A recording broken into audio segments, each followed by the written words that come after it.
We're joined by someone who needs absolutely no introduction. She's a leading lady in the financial sector. She's Miss Devina Mehra. Thank you so much, firstly, for joining us. I would like to start by asking, is there any one piece of advice that you'd like to give young women who are venturing into the financial sector? Don't forget your dreams. That is what I would like to say, because people get caught up in many responsibilities, many demands on themselves, and they tend to put other people's happiness and dreams ahead of theirs. So don't forget what you want it to be. So people say, what would you like to advise a younger person? I would say that what would a teenage you think of what you are doing now?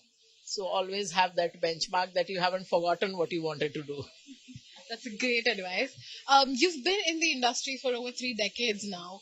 Um, what's been the journey? What the journey has been like?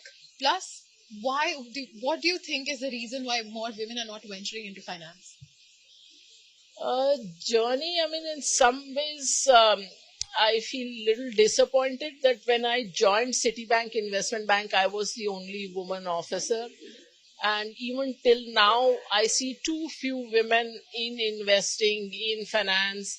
In fact, in 90s, you saw a few more fund managers, both in India, and we were dealing with FIS globally also.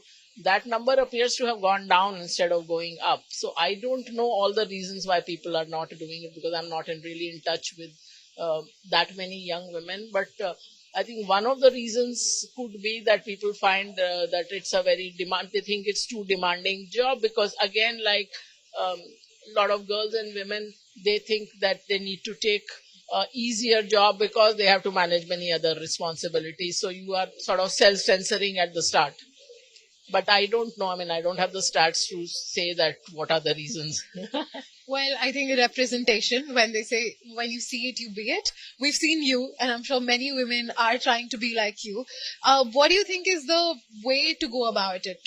A way to strike that balance, to be a leading lady in finance and have a family life without sacrificing family and without sacrificing your career? How does one go about it?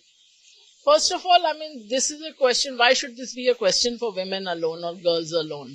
I mean, that to me, I was a feminist from age 10. So for me, it was always from first principles that you should think about your life. So I always, for instance, thought that I'd never change my name, that there should be no kanyadan in my wedding. And I also had all these things that if a man says that I'm going to help her in housework, that itself is a wrong thing, because then he's classifying housework as her work. So, there is no reason why housework or family work or care work or emotional labor should be the woman's alone. So first of all, get out of that mindset that I have to do this and therefore I have to somehow manage to do this, because that only means that there'll be more and more demands on your time.